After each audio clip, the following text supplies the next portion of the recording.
Seorang bocah berusia 5 tahun warga Padang Lawas Utara, Sumatera Utara dianiaya ayah kandung. Korban mengalami luka memar dan luka bakar hampir di sekujur tubuhnya.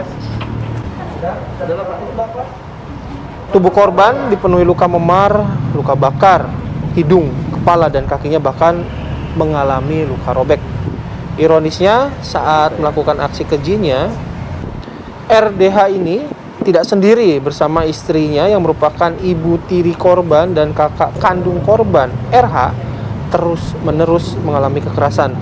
Mereka tega menganiaya RH hanya karena masalah sepele, yaitu korban kerap menghabiskan nasi dan lauk di rumah.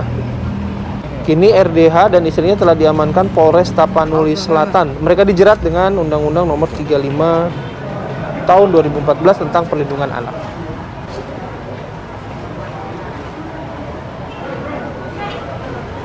Oke, pemirsa, kita akan dalami lebih lanjut termasuk bagaimana kemudian perkembangan penyelidikan atas kasus ini. Sudah bergabung bersama kami pagi hari ini ada Kapolres Tapanuli Selatan AKBP Roman Smaradana. Selamat pagi Pak Kapolres, apa kabar? Selamat pagi Mbak Vita, alhamdulillah kabar baik. Gimana sebaliknya Mbak Vita, Mas Bayu? Alhamdulillah sehat, semoga sehat selalu juga Pak Kapolres. Pak Kapolres, sebelum kita bicara mengenai konstruksi kasus, saya ingin tahu dulu, ini sebetulnya awal mula kasus ini terungkap seperti apa sih? Awal mula kasus ini terungkap, tentunya setelah dianiaya anak ini diusir dari rumah, gitu Mbak. Pada saat diusir dari rumah ini, ya di kesendiriannya, anak korban ini ditemukan oleh tetangga yang beda kampung dari rumahnya, lebih kurang berjarak 55 kilo dari tempat tinggalnya, ditemukan oleh warga tempat, yang akhirnya dari warga setempat, anak korban diamankan terlebih dahulu, baru kemudian besoknya dibawa lapor ke Polres Tapanuli Selatan. Itu Mbak awal mulanya, kronologisnya bisa terungkap bahwa anak korban ini mengalami kekerasan atau penganiayaan. Oke, ketika pertama kali ditemukan oleh warga, kondisi anak berusia 6 tahun ini seperti apa Pak kondisinya? Kondisinya memang sangat memilukan, artinya banyak luka-luka di sekujur badan korban, mulai dari kepalanya itu ada luka lecet, kemudian di sekujur tubuhnya ada bekas luka sundutan obat nyamuk, dan kemudian luka bekas cubitan, dan kemudian luka juga kena bekas benda tumpul di dada maupun di bagian pantatnya, Mbak. Oke, Pak, jadi sebenarnya apa yang terjadi di rumah si korban ini? Kenapa sampai orang tua dan kakak kandungnya sendiri tega menyiksa si korban? Jadi yang terjadi di rumahnya, memang di awal sekira bulan November itu, penganiayaan ataupun kekerasan yang dialami oleh anak korban ini dilakukan oleh orang tuanya, yaitu ayah kandung, ibu tirinya, maupun kakak kandungnya.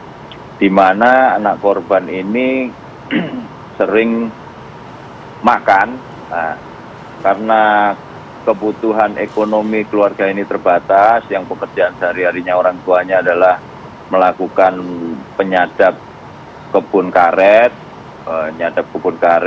sehingga penghasilan pas-pasan.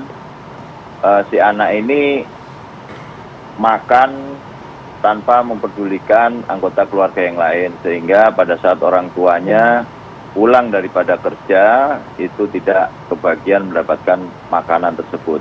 Itulah penyebab utamanya itu, Mas Bayu. Nah, kekerasan yang diterima korban ini sehingga akhirnya dilaporkan ke pihak kepolisian, apakah yang pertama atau sebelumnya memang sudah pernah juga, Pak? Jadi berdasarkan hasil penyelidikan dan penyidikan, mulai awal November sampai kemarin ditemukan oleh warga pada tanggal 6 Desember tersebut, ini korban sudah mengalami beberapa kali kekerasan. Lebih dari satu kali, yaitu kalau bapaknya itu melakukan dengan benda yaitu potongan karet ban yang berulang kali dijepretkan di tubuh korban sehingga menyebabkan luka lebam baik di dada, perut maupun kaki, tangan dan pantatnya. Kemudian untuk si ibu selain menggunakan tangan juga menggunakan ranting kayu karet memukul tangan, kaki, kepala dan bagian pantatnya. Selain menggunakan tangan kedua orang tua tersebut. Kemudian kakak kandungnya ini yang menggunakan sulutan api daripada obat nyamuk itu. Itulah apa yang dialami oleh anak korban. Ya, kalau korban ini kemudian sudah berapa lama tinggal dengan ayah dan juga ibu tirinya, dan termasuk juga menjadi pertanyaan ibu kandungnya ini di mana ya sekarang posisinya, Pak Kapolres? Untuk korban ini sudah tinggal dengan ibu tirinya berdasarkan keterangan yang kami ambil itu mulai dari tahun 2016 ayahnya sudah menikah lagi dengan ibu tirinya sehingga lebih kurang 4-5 tahun sudah berkumpul bersama ibu tirinya. Kemudian untuk ibu kandungnya sampai saat ini belum diketahui keberadaannya. Demikian, Mbak. Oke. Pak, yang menjadi concern adalah juga kakak kandung korban ya, yang ikut menyiksa si korban. Ini gimana ceritanya, Pak? Dari penyelidikan hanya ikut-ikutan atau mungkin juga memang ada alasan tersendiri? Ada alasan tersendiri, ya? Betul. Jadi untuk kakak kandungnya karena melihat kedua orang tuanya ini juga marah kepada adiknya, sehingga kakak kandungnya ini mengikuti apa yang dilakukan oleh kedua orang tuanya, yaitu melakukan kekerasan atau penganiayaan terhadap adiknya. Dan setelah dilakukan kekerasan kepada adiknya, diketahui oleh kedua orang tuanya, hal ini dibiarkan saja oleh kedua orang tuanya, sehingga berulang kali juga kakak kandungnya ini melakukan penganiayaan atau kekerasan terhadap adik maupun anak korban ini.